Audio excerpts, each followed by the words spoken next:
Hi friends, கண்டிப்பா அந்த channel subscribe பண்ணிக்கோங்க. முழுக்க முழுக்க பிசினஸ் தான் இருக்கும். இது வந்து ஒரு ரியல் ஸ்டோரி. என்னோட காலேஜ் மேட்டு மதுரையில் இருக்கிற, நான் மதுரையில் வெள்ளச்சாமியாளர் காலேஜ் தான் படித்தேன். ஸோ மதுரையில் உள்ள என் ஃப்ரெண்டோட ஸ்டோரி தான் இது. அவர் கூட பிறந்தது ஒரு 4 பேர் அண்ணன் தம்பி இருப்பாங்க.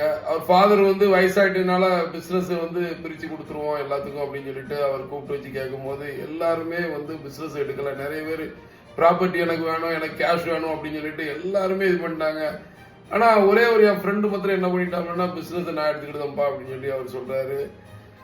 ஒரு கட்டத்துல பாத்தீங்கன்னா ஒரு 10 வருஷம் ஓடுது, 15 வருஷம் ஓடுது. அதுக்கப்புறம் உள்ள நிலைமை வந்து என்ன இருக்குன்னா, அந்த என் ஃப்ரெண்டு பிசினஸ் எடுத்தாலும் அந்த ஃப்ரெண்டு தான் இன்னைக்கு நம்பர் 1 பிசினஸ் மேனா இன்னைக்கு முதல்ல இருக்காப்ல. ஸோ இது வந்து நான் என்ன சொல்ல வரேன்னு கேட்டீங்கன்னா, ஒரு ஃபேமிலி இருக்கும்போது பிசினஸ்ல வந்து வளர்த்து விட்ட அப்பா பிசினஸ் வளர்த்து விட்டதை வந்து நம்ம எடுத்தா கண்டிப்பா அதை ஜெயிச்சு கொண்டு போலாங்க. ஸோ எல்லாரும் இதை ஃபாலோ பண்ணுங்க. நன்றி. நான் ஜெயசீரன். மற்றொரு சந்திப்போம். நன்றி.